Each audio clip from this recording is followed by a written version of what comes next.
Buenas noches, Buenos Aires. Buenas noches, Brasil. Yo soy Grace Maya, hablo de Buenos Aires. Y hoy seguimos con un friocito, perfecto para tomar vino, las cosas mejores de Buenos Aires, arte y vino. Y hoy estamos acá con más una mujer de estas que estamos encontrando en Buenos Aires, talentosísima. Es, viene de las artes visuales, pero es escritora también. Y está con su novela, estreno de una novela. Uy, acá. Yo creo que estoy en la tele, que tenemos un... Victoria Viola, con el libro Parda. Muchas gracias por venir. No, gracias a vos, por favor. Gracias. Muchas gracias por la invitación y también muy agradecida a Ricardo, que hace años que lo conozco. Producción. Producción.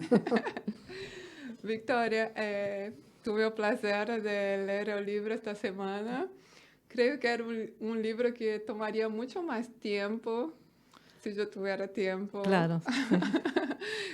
Yo soy de estas personas que gusta de leer despacito para no acabar, ¿viste? Sí. Cuando no comes Sí. todo el chocolate. Es que la lectura necesita un tiempo lento. Sí. Sí.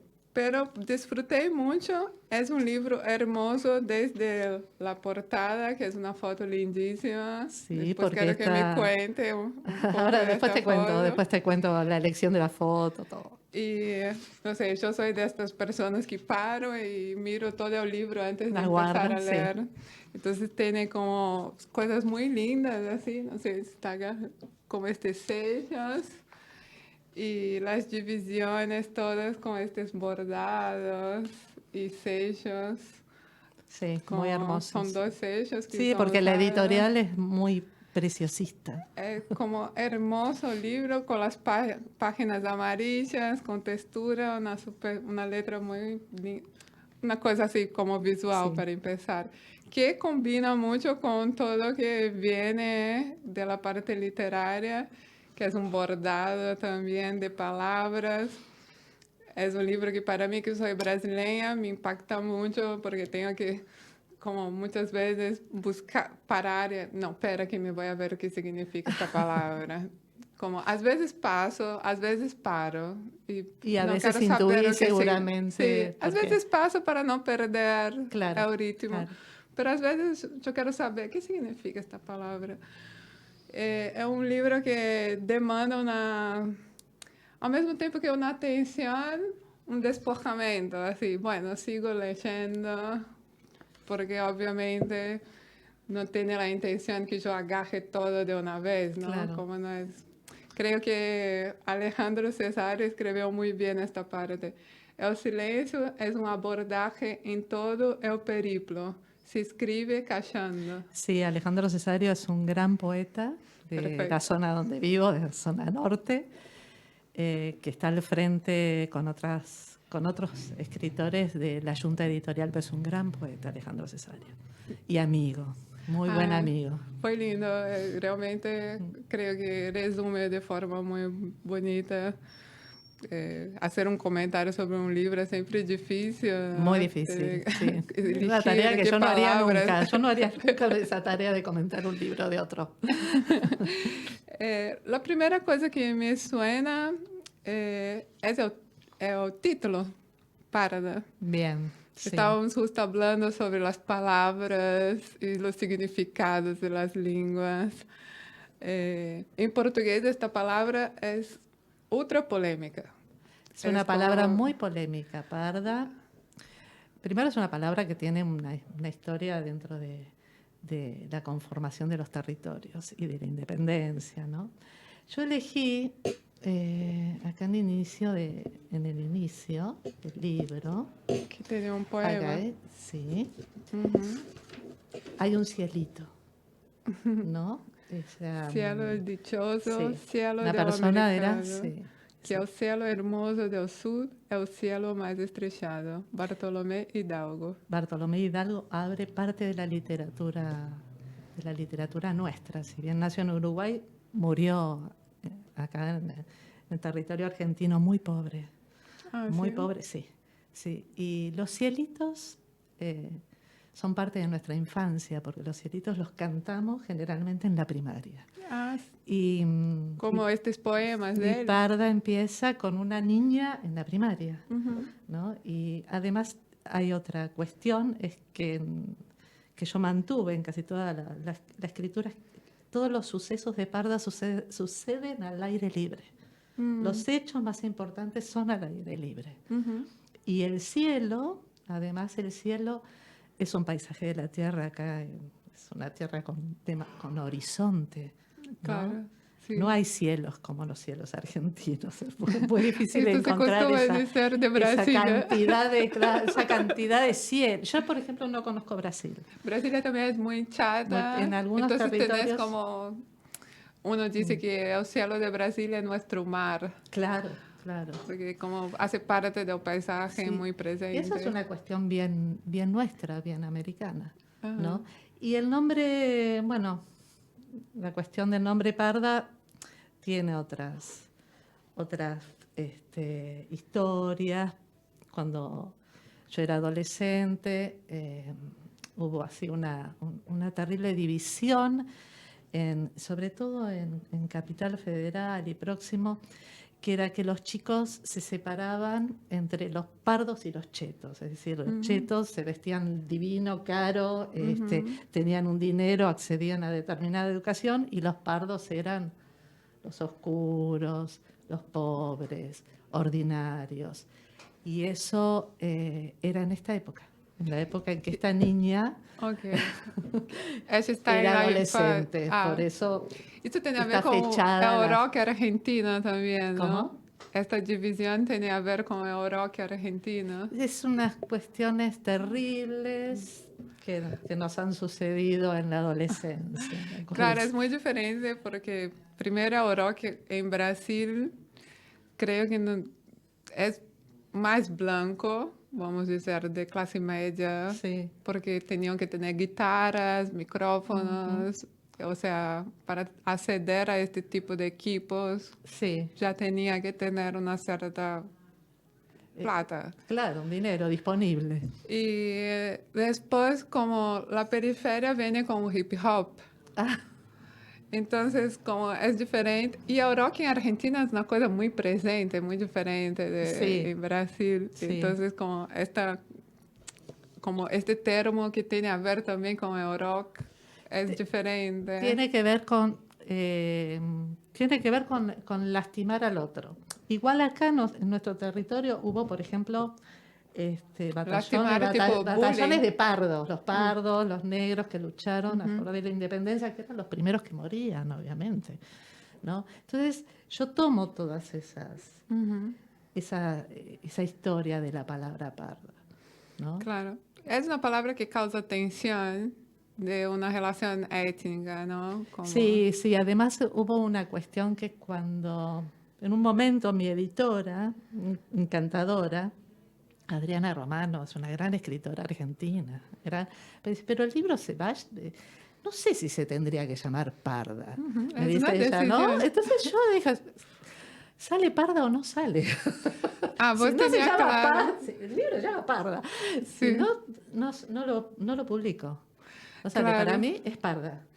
En Brasil, yo hoy justo estaba leyendo sobre esto, yo tengo conciencia del termo, pero fui buscar cuando aparece la palabra, porque me sonó que acá tenía un momento que aparece en relación a los chetos en los años 80. Sí, claro. Y descubrí que pardo aparece en el primer censo y después entra y sale del censo. Às vezes tiene esta opción, às vezes no tiene. No. Dependendo del gobierno, no sé qué.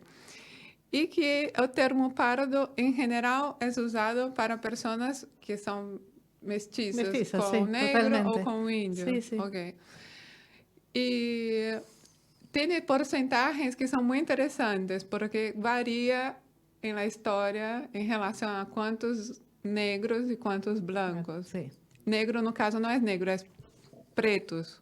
Porque negro sería como una mezcla de pretos con pardos. Y en algunos censos, algunas personas quieren juntar preto con pardo. Y no es Hay toda una confusión. una confusión. Porque si junta todo, va a tener un problema que algunos de los pardos son de descendencia indígena. Entonces me voy a estar apagando un poco. Y las porcentajes yo até anotei porque me pareceu muy interesante. É o último censo, 46% pardos, 9% pretos en Brasil. En Brasil. O sea, esta porcentaje cambia y las personas de un censo para otro cambian su autoidentificación. Claro, totalmente. Ellas van se volviendo más blancas. Sí, ¿cómo se perciben? ¿Cómo se perciben? Es una cosa... Y una cosa que tenía que ver acá sí. es que, na verdad, acá estamos hablando de una etnia específica que son árabes, marroquinos. Claro. Lo que pasa es que el personaje está tensionado entre dos familias. Tiene una familia muy oscura, como los árabes, y tiene una familia, una parte de la familia es una familia patricia, ¿no? Está como muy escondido ahí el tema del Che Guevara. Yo ouvi, el papá estaba con marroquinos. Hay un diálogo, hay una calle, que es la calle Copérnico, es una calle más distinguida, chetísimas que tenemos en Capital Federal. Está muy, muy solapado el tema del Che Guevara. Es solamente un diálogo y no se lo menciona, pero si uno no está muy... Es un libro local, es un libro que... Yo percibí. Lo lee la gente de acá. Y dice, pero sí, volví pero muchas veces. Entonces, como... Chegou um momento que eu estava dudando se realmente eram árabes. Aí depois eu falei, não, tem o Corão. Sí, claro. Y después volví y el papá está entre escritos marroquines. Ahí yo hablé, bueno, tiene un Corán y tiene un padre que viajó por los mares, entonces tiene algunas cosas traídas. Porque a veces una persona puede parecer árabe por un nariz, alguna cosa, y la gente empezar a llamar él de árabe. Le dicen el turco. Siempre dicen, acá todos son el turco. Entonces me quedé en la duda un momento, ahí bueno. E, de todo modo, estas diferenças generam sempre uma tensão, não? Como são motivos para bullying, vamos dizer. Claro, a mí me interesa trabajar esas tensiones familiares. Me interesa porque creo que nadie está exento de eso acá en la Argentina, de esas tensiones familiares. No, es como... Porque, por ejemplo, a mí me habían preguntado, a ver, acá tenés un personaje que es un árabe, que es musulmán, que anda con un Corán, pero tiene hermanas que le rezan a un Cristo. ¿Cómo es eso? ¿No? Acá se puede dar eso tranquilamente. Personalmente, yo conozco familias, viste, que un hijo es cristiano y el otro es musulmán. Que fueron alumnos míos. Mezclas típicas de América. Eso se puede dar acá, en este contexto, tan poco homogéneo, tan distinto, ¿no? Los seres humanos acá somos de diversas procedencias y no es una mezcla. Sí. Y hay como nuances, como armenios, judíos. Es increíble. Que se mezclan una que mirada. Y que conviven completamente y que se unen en familias, que hacen familia, ¿no? Y tenés dos hijos y el hijo... Yo tenía una amiga que tenía dos hijos, un hijo era cristiano y la otra hija era judía. Entonces ella, ¿viste? Y ella era luterana. Y decía, no quiero ningún hijo luterano porque no tenés ninguna posibilidad de confesarte frente a nadie. Ella era luterana, pero una cuestión, no. Solo en este país se puede dar. ¿Sabe que cuando yo tenía 9 años... Yo vivía en un condominio de clase media, que es donde mis padres vivían. Y era un grupo de gente, de médicos. Mi papá era policía, pero en general eran ingenieros, abogados. Sí. Y de repente, cuando yo ya tenía 9 años, tenía este montón de niños de 9 años, 10 años. Hacíamos un grupo ya con reglas sociales, tipo una gangue. Viene una chica que es hija de una libanesa, que se autodenominaban árabes, que yo me acuerdo. Entonces, ella sufrió mucho bullying, porque este grupo de niños que estábamos conformados, que era nuestro grupito, la veía como algo muy raro. Ella era muy diferente de nosotros. Ella venía de todo diferente. La casa de ella llegaba, tenía cosas, narguilés, la mamá. Y a los Era, niños les das vértigo las diferencias, a era los una adultos mucho diferencia. más. Pero Los yo, adultos, los adultos son sí, cínicos, pero fue no esto. soportan Era, cínicamente una creo que diferencia, pero había mucho esto de los adultos y de los niños. Los sí, niños hacían bullying. Y ella era mi vecina y para mí era la cosa más fantástica ver algo sí, diferente. muy Era bien. como, era muy diferente de todo que yo había visto en mi Sí, vida. es que abre un mundo, la Y diferencia, yo quería ser amiga de ella a todo modo. claro, porque te abre un mundo distinto. Y yo tenía que me esconder para ser Mm, amiga de ella. Y me volví amiga de ella escondida. Porque el grupo realmente rechazaba mucho a ella. Al grupo que yo hacía parte. mm, Y a mí me interesaba todo. Me interesaba que comían humos y claro. babaganush. Y me interesaban las músicas y hablaban. Y yo me encantaba todo. Y nuestra decisión como amigas se dio más por la cuestión de nuestros padres. Porque los padres empezaron a tener una pelea que no sé bien, porque yo tenía 9 años, pero una pelea de ascensor ahí, de una cuestión étnica, de mi padre con la mamá de ella, que era la libanesa. No sé te decir exactamente a qué punto que era la pelea, pero esto nos afastó.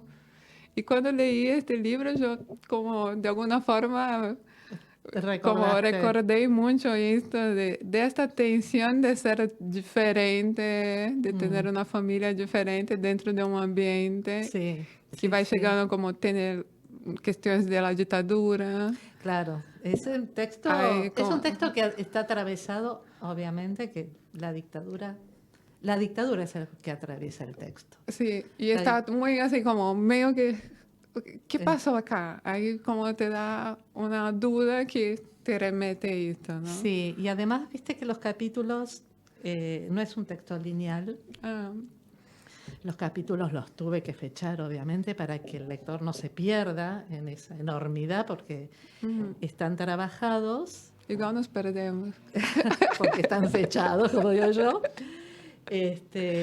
Están trabajados Sí. no linealmente, sino como la memoria nuestra es, que es nuestra Ujú. memoria va a los saltos, Sí. siempre, ¿no?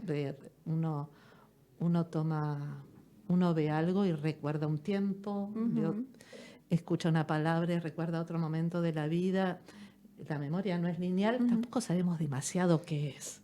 Sí, sí, es un Y está, retal, y está sí, como se sabemos que dice en está Brasil, é constituida una de coxa todo. de retalhos. Sí, una cosa rarísima. La memoria está constituida, obviamente, de todo plano afectivo, ¿no? Uhum. De dolores, de pasiones y de amor también. Y entonces, este texto, que tuve que fechar todos los capítulos para que la gente no se pierda, va saltando en el tiempo, vas Uhum. atrás, adelante, porque en realidad es la memoria de Marian que va recordando Uhum. eso. Y cuando terminé de escribir el libro, y ya estaba publicado, y pasa una amiga mía por casa en bicicleta, me toca el timbre, quería tomar mate y me dice, che, está buenísimo el libro, está bueno el libro. Y yo le dije algo en ese momento que no se me había ocurrido nunca. Nunca, pues esa Uhum. cosa que a uno le sucede. Sí, ¿viste el último capítulo que ella está fumando con las amigas? Sí, bueno, en ese fumar del cigarrillo es el recuerdo de todo el texto. Ella Ah, recuerda, mi amiga se quedó mirándome, yo me escuchaba y, y me aprobaba lo que yo estaba ajá. diciendo. Yo misma decía, sí, me parece que es así.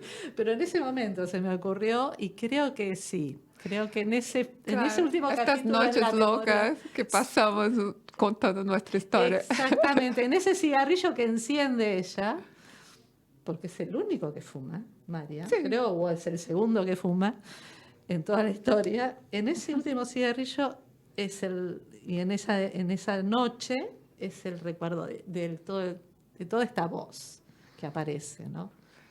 Toda esa sí. voz que le aparece. Claro, se nota que es escrita en primera persona. Sí.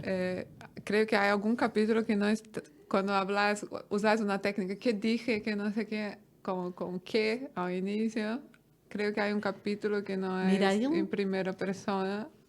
Ay, calma. hay un Anyway. capítulo. Pero hablando de esto de primera persona, es un libro muy sofisticado, una poesía, es Bueno, muy eso dicen, delicado todo. igual, eso siempre me dicen. Igual yo traté, primero de que sea una memoria de una niña y después de un adolescente. Entonces, el lenguaje es un lenguaje que se comprenden las palabras que usa Marian y cómo se piensa. Uno no piensa con palabras, Claro. con palabras ni rebuscadas, ni tampoco arma una tesis cuando uno piensa. Entonces, ella recuerda con No, el no en idioma que este tiene. sentido de vocabulario específicamente. Yo también soy como sospecho para hablar por ser brasileña, pero de la forma donde hay este silencio, digo, como yo Sí. creo que el silencio es una forma sofisticada de escribir. Cuando Sí. sos más bruto, tentas explicar todo, ¿no? Sí, Como sí. opuesto, vamos a decir. Y esta Yo, primera persona, vos elegís como una forma de escritura por causa de la memoria, sí. porque en general, digo, a primera persona va a tender a un relato más narrativo, lineal. Sí, yo voy por otro lado. Claro. Pero en casi todos mis textos. Y Siempre voy acabo, por otro lado. encontré el capítulo 20, Talavera. Claro. No está en primera persona. No. Capítulo que yo leí varias veces. Sí. ¿Cómo es esta elección? Bien. Mira, ese capítulo es el primero que escribí. Ah. Es lo primero que escribí fue ese capítulo. Ah, súper tenso. Empieza. Empecé. Yo tengo una casa en una provincia que es la provincia de Salta, donde hay montañas. Tengo una casa entre las montañas, en las montañas, a 2 kilómetros de un pueblo, muy lindo, muy lindo. Y ahí me quedo todo enero sola. Tengo amigas, amigos, obviamente. Mi marido se queda en Buenos Aires trabajando, pero yo me dedico exclusivamente a pintar y dibujar. ¿Por qué? Porque hay mucho silencio. Si hay algo que yo adoro y necesito es tiempo y silencio. A mí la ciudad me agobia, por ejemplo. Yo no podría vivir en plena ciudad, me agobia mucho. Y Talavera es lo primero que narré, lo primero que escribí sentada abajo de un árbol hermoso que tengo allá, y escribí Talavera. Y lo interesante de ese capítulo es que hay 2 personas que dialogan, pero yo no sé quiénes son. Porque el escritor no sabe todo. Sí. Hay una persona que le Creo que leí cuenta a unas otra. 3 veces y no estoy segura. Hay una persona que le cuenta a otra que Marian le contó. Sí. Yo no sé quiénes son. Ah. De la misma manera que puede haber algunas personas sentadas en un bar y están hablando de nosotras. Y no sabemos quiénes son. Que nos conocen, pero no sabemos que esa situación sucede. Porque el que escribe no sabe todo. El asunto es que no quede desarticulado el capítulo con el resto. No, para nada, porque en ningún momento el texto está siempre con estas partes que uno se queda ahí en la duda y avanza. A veces yo paraba y intentaba descubrir dónde apareció este nombre antes. Sí. Pero está todo dentro de un ritmo y muy equilibrado. Y yo solamente noté este capítulo después, cuando volví. Porque yo hablé, ¿dónde era la parte que estaba súper tenso? Era en esa parte. Y ahí yo intenté encontrar, porque hay muchos momentos muy mágicos también. ¿Sí? ¿Te parece como cuáles? Con los abuelos. Claro. Es un recuerdo que tiene a ver con como una cosa medio que no se resuelve, pero al mismo tiempo es mágico este momento con el abuelo, ¿no? Sí, además hay algo que sí me propuse es, bueno, mi escritura abrió con Talavera, que es el capítulo número 30, no sé, quedó ahí en el medio, del texto. Pero en el libro abre con un primer capítulo que es la voz del abuelo, que narra. Sí. Y yo lo que intenté es después que ella, Marian, lleve la voz del abuelo, porque el abuelo habla poéticamente. Sí. Y ella encarna después esa voz. Tiene esta influencia de... Exactamente. Yo de eso no me podía despegar. Yo no me podía despegar de esa situación. Quería que Marian encarne esa voz, que es la voz del abuelo, que es la única que tiene esa voz, Sí. ¿no? El papá es matemático o algo así. Sí, Eh, supuestamente tiene un la figura del padre papá y la mamá son súper tensos. muy terribles. Aparecen siempre como Ella no una tiene ni un orden. solo diálogo con el padre. Ajá. Y No hay el no hay- abuelo en siempre todas- esta figura que como tiene algo de mágico, El abuelo. porque él no, al mismo tiempo que es un hombre bien machón, con un postillo, no sé qué, al mismo tiempo es muy amoroso.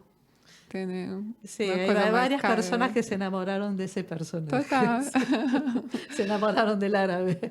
A mí me llama atención la figura, yo ya vi esto en otro libro que también hablaba del Oriente Medio, no sé exactamente cuál país, y que tenía este hombre muy masculino, que llega hasta un poco a ser violento, pero es muy amoroso. Y te da Y esta sensación no te acordás te da de... una sensación que te gusta él como personaje. Sí, es un personaje que... De Cynthia Edul, que yo entrevisté, no sé si conoces. También, como son personajes que yo no me acuerdo exactamente, pero da esta impresión de este machón, pero que te enamoras Sí. de la calidez que tiene el personaje. Sí, además, bueno, es un personaje que es violento donde debe ser violento. Eh, Aplica la violencia Claro. ahí, ¿no? Es terrible porque tiene un hermano violento, porque que tienen que convivir en un espacio, en una X casa, una casa grande, pero que tienen ahí, y que tiene que cuidar a esa chiquita que se llama Raquel, que está ahí, que no sí, se sabe si es hija. no se sabe. De quién es hija, pero se sabe. Yo no sé. ¿No? Se Yo intuye vou que ver. ¿no? Bueno, tiene alguna cosa a ver ahí con el árabe, con el papá. Sí. Y en relación a tu infancia, ¿tiene esta cuestión del campo, de alguna Sí, cosa bueno. mágica, algún No, hay personaje? algunas cosas que obviamente yo tomé en la casa, por ejemplo, Sí. en la casa de Ballester, la casa de mi abuelo, ¿no? La casa de mis abuelos, la casa de Ballester, la casa de mis abuelos, enorme, con un jardín enorme, con una abuela que era así, que era transparente, blanca, pálida. Ah, Nada. Yo tenía un abuelo descendiente de árabes, obviamente. Sí. Ah, ¿sí? Sí. ah, Sí. bueno, esto Sí, me sí. quedaba en la duda. Sí, yo de al algunas tanto cosas, de- yo aprendí algunas cosas en árabe antes que escribir en castellano, entonces tuve algunas dificultades. Ah, Algunas dificultades en aprendizaje porque había que borrar eso que yo sabía de árabe, que me habían enseñado, que era poco, igual lo tuve que borrar para asumir el grafismo del castellano. ah, Del mira. español, sí, hay que borrarlo, porque es muy distinto y porque bueno, era otra, no sé ahora cómo sería, ¿no? Cómo podría un niño abordar esos dos, pero en aquella época en la pedagogía te borraban una cosa para aplicar otra. Sí. Se Se es entendía más, que era malo. yo cuando empiezo un cuaderno lo empiezo por atrás. Ah, Yo tenés un Yo resquicio de esto. todavía empiezo a escribir los cuadernos por atrás de las hojas. Abro el cuaderno atrás y escribo. Sí. Eso lo llevo y no lo quiero perder. Ah, ok. Porque esa es parte de mi infancia. Ah, esto uno va leyendo y como es en primera persona, tenta no Y después, llevar a como si fuera totalmente después- autobiográfico. No, Pero obviamente todo lo demás un es... tanto, tipo, ¿qué parte? Esta parte debe ser. La casona, sí, el esqueleto sí, ese esqueleto con la boina, eso sí, porque yo tuve un tío médico, el esqueleto estaba. Yo, por ejemplo, soy una persona que no tiene miedo. Yo me quedo un mes sola en el campo, en el medio de mi casa, que no hay nadie. Porque yo soy una persona que no tiene miedo porque a mí de chica me asustaron todos.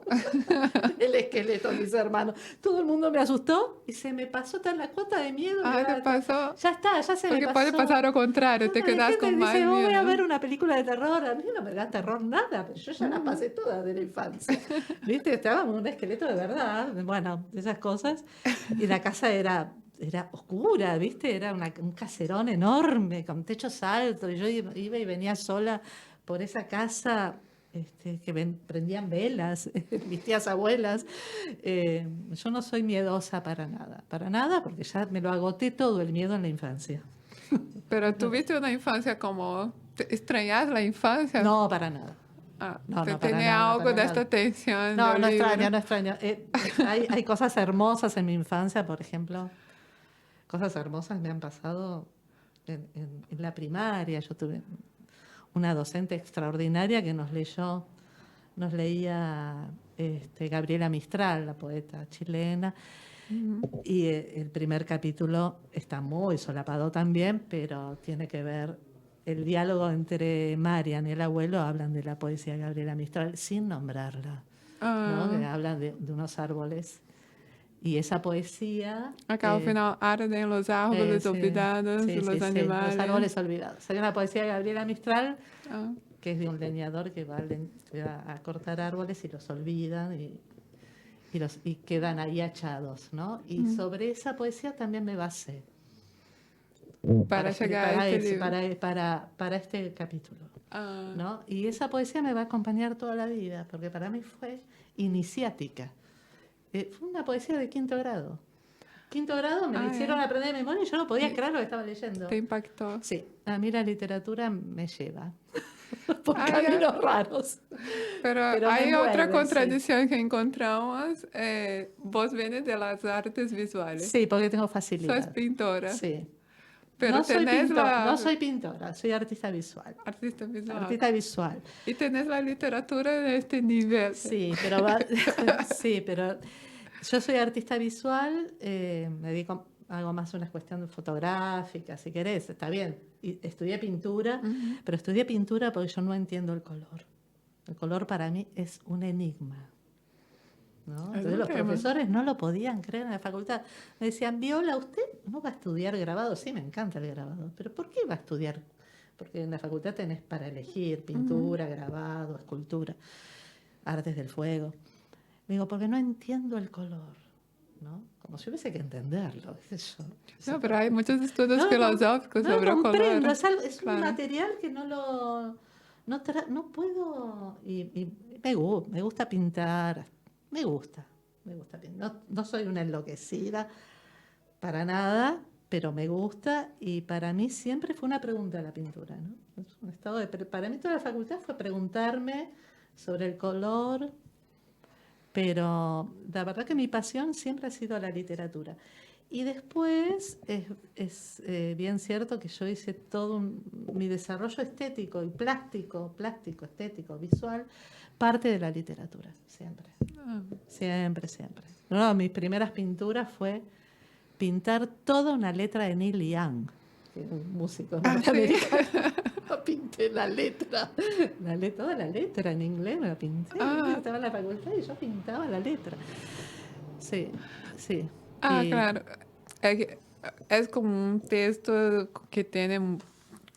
Es de una persona que tiene mucha práctica, es muy fino el texto. Y después cuando me di cuenta, pues vienen de artes visuales, llama Sí. mucha atención, porque no es una entrada de la literatura Pero sin yo, querer. yo iba a la Facultad de Artes Visuales no me olvido nunca. Yo tenía un viaje terrible, ¿no? Tenía que viajar para acá, para allá. Bueno, yo siempre iba con un libro de literatura a la facultad. Siempre me acuerdo de estar leyendo Marguerite Yourcenar, estar leyendo Berger, qué sé yo, Porcatierra. Siempre iba con un libro de literatura a la facultad. Yo a la facultad yo llegaba leyendo. Se nota que O Vallejo, un recorrido literario, porque realmente es un texto muy hermoso. Había en mi casa siempre hubo muchos libros y la verdad es que no te dejaban, mi padre no te dejaba ni leer ni ver cosas espantosas.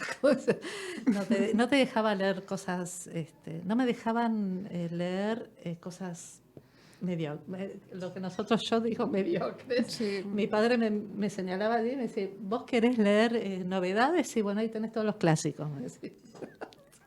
Ah, Sí, tenés me un señalaba la ambiente. biblioteca. Sí, sí, sí. Y también con la música. Mira, la sonoridad, todo el mundo me habla, viste, de la musicalidad, claro. En mi casa había mucha música. Ah. Mi casa era muy rara, había mucha música. Tu papá y tu mamá eran de qué área? No, mi padre era físico-matemático, era casi físico-matemático. Está Ah, casi estoy un homenaje, encontrando pero con... no es él. Era un loco divino, mi viejo, era loquísimo, loquísimo, loquísimo. Malhumorado, pero no es él, no es él. Pero, y además era un apasionado de la música. Entonces mi padre era la música clásica y el jazz, mi madre el jazz, la bossa nova, porque en mi casa, obviamente, Tom Jobim estaba ahí, Elis Regina. A ver, Elis Regina desde mis 13 años. Ay, qué Tengo lindo. 60, 13, 14, tengo 60. Ay, qué Y lindo. para mí es una de las grandes voces americanas, Sí, sí. ¿no? Es la Billie Holiday Sí, bueno, tupiniquín. Billie Holiday es otra, Billie Holiday es enorme, para mí es enorme.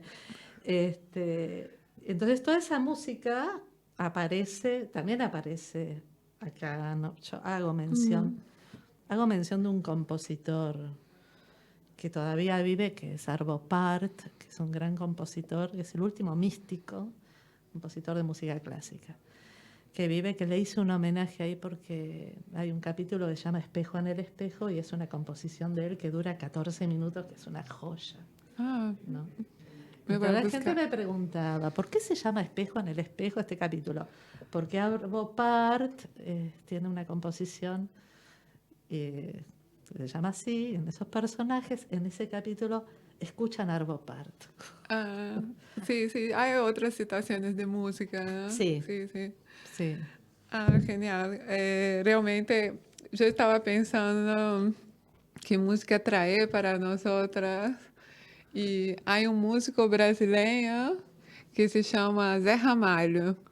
No es muy conocido en Argentina. Yo estoy tentando traer músicos que no son muy Obvio, es lo conocidos, mejor que puedes hacer. porque hay como algunos que son más conocidos, ¿no? Mm, Pero hay músicos de Brasil que son muy conocidos, como Zé Ramalho, todas las músicas son hits. ¿sí? Del norte de Brasil, de Ceará. Y es un grupo de cantantes que tiene Alceu Valença, eh, Elba Ramalho. Hay varios cantantes de este grupo que son muy famosos, son considerados música popular brasileña, que son muy diferentes de Caetano, Muy distintos. pero casi del mismo Lugar. ambiente, pero Caetano, Bethânia bajan para São Paulo, Rio, y la música se vuelve un poco más, menos con la tonada regional. Claro, claro. Y Zé Ramalho tiene una influencia también del rock, entonces imaginé que los argentinos van a gustar de Sí, conocer. porque el rock acá tiene lo suyo. Y tiene una música de Zé Ramalho que se llama Avo High, que él hizo para su abuelo, una figura así del nordeste de Brasil, con un vocabulario un poco también regional. Así que podemos escuchar. Sí, sí, sí, totalmente.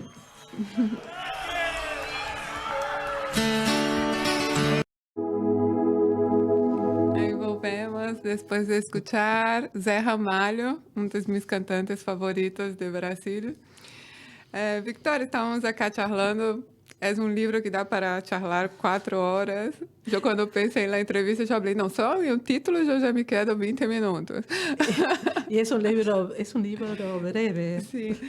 Isso.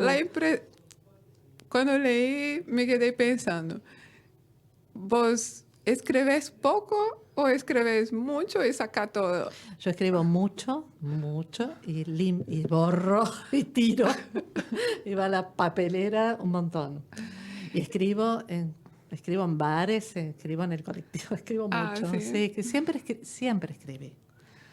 Siempre escribí. Lo que pasa es que tuve la dicha de jubilarme después de 30 y pico de años. Yo tengo 60 años, no soy una nena. De jubilarme después de muchos años de trabajo y tener el tiempo para escribir. Y obviamente esta maldita pandemia que nos encerró, si bien esto empezó antes de la pandemia, Sí que mi texto empezó meses antes. Mi texto empezó en octubre, después nos agarró la pandemia y me quedé escribiendo encerrada adentro. Sí. Esto que iba a preguntar. Esta semana una amiga me preguntó, ¿cómo haces para escribir un libro, llegar a la editorial, no sé qué? Hombre, no, espera. Primero escribes como podés. La cosa de un escritorio, una casa separada de la playa, puede ser, pero no necesariamente uno escribe así, ¿no? La pandemia fue un momento que todos podían hacer esto, Sí, pero algunas personas esto, no pudieron hacer nada. sí. Muchas personas se murieron, otras pudieron hacer algo. Sí, totalmente. Yo leí muy desordenadamente fragmentos de libros. Yo, si bien soy bastante caótica en las lecturas, yo paso de un texto a otro con ligereza, o un texto me lleva al otro. Estoy leyendo un texto y algo me lleva a manotear otro libro y sigo con otro libro. Yo soy muy rara en la lectura. Siempre fui así, ¿eh? Siempre. Rara con las lecturas. Me acuerdo de estar leyendo y era muy piba, ¿no? Tendría 15, 16 años, estaba leyendo Walden o La vida en el bosque de Thoreau, que era mi libro de cabecera, en paralelo con las cartas a Theo de Van Gogh. Y yo iba de un texto al otro. Y en ese ir y venir de un texto al otro, yo construía otra cosa. Yo sabía que construía otra cosa. Que a mí interiormente se me estaba construyendo otro universo, ¿no? Este Porque como un proceso de son dos creación. personas que huyen. Van Gogh huye de alguna manera, está en el campo, hace una escapada, una inmersión. Y Thoreau con su anarquismo en esa cabaña al lado del Walden y con esa poética también y Van Gogh con su otra poética, y hay un universo. Y eso me acompaña aún también, ¿no? Me acompaña, como me acompañan unos escritores, me acompaña Calvino. Yo creo que leí todo lo de Calvino y parte lo leí en italiano, porque sé un poco de italiano ayudada, ¿no? Pero sí, una maravilla, y he releído. Y un gran escritor. Bueno, hay escritores que para mí son importantísimos, argentinos, A ver, yo no consigo a alguien que escriba en este territorio sin leer a Sarmiento, por ejemplo. Te puede gustar o no Sarmiento ideológicamente, pero hay que leerlo, porque son textos capitales, o Echeverría, o una excursión a los indios ranqueles, que me parece que son textos capitales nuestros, argentinos. Entonces, una persona que vive en este territorio, si escribe sin pasar por esos textos, no sé dónde está parado para escribir. ¿Dónde está parado para escribir? Claro, ¿cuál es tu raíz para escribir? ¿Viste? Está como flotando en una nube. Y hay unos textos que para mí son capitales, Osama, Di Benedetto, todos escritores del interior en su mayoría. Juan L. Ortiz, un gran poeta entrerriano enorme. La poesía del noroeste argentino, donde yo tengo mi casa, Cuchi Leguizamón, Manuel Castilla, Dávalos. ¿Por qué? Manuel Castilla, la poesía de Manuel Castilla, que se ha hecho música con eso. Quien hizo el Cuchi Leguizamón le puso música, eran muy amigos. Y Dávalos, dos poetas salteños, que mi hermano, Adrián, yo tengo un hermano que vive en el campo, mi hermano Adrián es músico y trajo toda esa poesía cuando yo era chica, porque él tiene 6, 7 años más que yo, y eso es parte también de Parda. Esa forma de decir viene de estos poetas. Claro, tiene un regionalismo. Exactamente. Esa forma y yo me paso 2 meses hace 15 años yo tengo una casa en Salta, yo me paso 2 meses en Salta escuchando a la gente, los vallistas que viven en el valle, que bajan a hablan con una fluidez y una despreocupación sobre las formas del decir de la lengua, que no hay acá, que acá está completamente arreglado y recortado, y que se desmadra la lengua, y ese desmadre es poético absolutamente. ¿No? Sí, Y sí, eso entiendo. uno pone el oído ahí y trata de comprender ese universo y también de abrazarlo, ¿no? Sí, sí, yo como brasileña me da más curiosidad de conocer más sobre esta cultura, ¿no? Como que para mí se escapa un poco porque yo vine para Buenos Aires y conozco poco del interior del país Y no te y creas que... entiendo que hay todo un otro universo. Sí, igual la gente hace turismo. La gente, obviamente, vaya a hacer turismo, ¿no? No, pero Yo porque entiendo me que quedo, tengo hay una una decisión literatura, de claro. quedarme allá varios meses. Sí, bueno, podría seguir este tema, pero hablando un poco de la editorial, que hice un trabajo finísimo y imagino que debe tener mucha gente grosa junta Sí, sí, sí. Está para... Corina, está al frente de la editorial. Increíble cómo trabaja. El libro, al igual que otros libros, porque yo comparto, la verdad, que con unos escritores increíbles. Yo comparto este espacio con escritores que no se puede creer lo que son, maravillosos, que son escritores, vienen de letras. Yo estoy acá un poco como usurpando un espacio. No, no Pero está... la editorial es Enero y se consigue por Editorial Enero los textos, ¿no? Es una editorial que es muy joven, pero que al frente está Corina Materazzi, que trabaja muchísimo, muchísimo, porque estuvimos en la feria de San Isidro, estuvimos en la feria del libro también, y es una editorial nueva que Ah, se ha pero movido está también que bueno, ha conseguido estar en esos espacios, sí, ¿no? Y además la calidad. muy profesional, muy fino Sí, todo, sí. Bueno, lindo todo. Corina también es escritora, ¿no?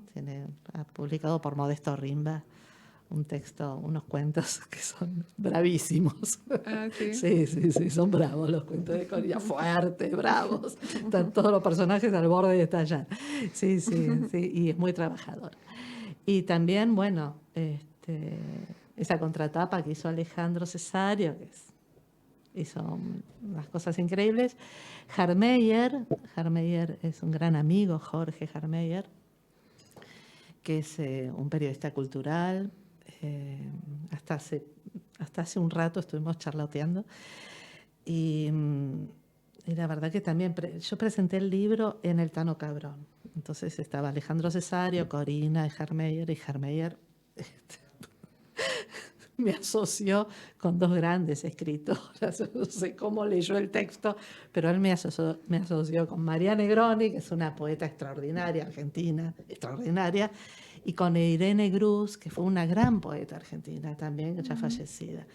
Y la verdad que fue pues, sorprendente para mí que él siente Igual, ecos. no las conozco, pero Siente ecos. imagino que Sí, él vos estás siente siendo ecos. muy Yo me modesta. quedé un poco como abismada en esa cuestión.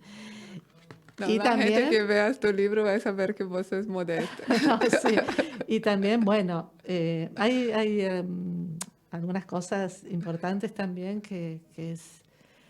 es que me sostuvo mucho durante la pandemia Luis Sagasti. Luis es un ser luminoso, es un gran escritor de Bahía Blanca.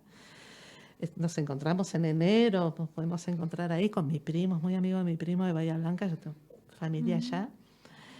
Y me sostuvo mucho, pero además no solo que leímos el texto, parte del texto, todo, sino que hablamos de nuestras grandes pasiones, como Bach, por ejemplo, o cine, o ciertos aspectos de la literatura. Y eso iba rondando también mi escritura, iba como dándole un fuego distinto a mi escritura, ¿no? yo publiqué un librito muy pequeño que se llama Oraciones. Ah, está acá. Oraciones y también un poemario Ropa Usada. Ropa usada, sí. Pero Oraciones es un libro de fotos y de oraciones, nada más que oraciones.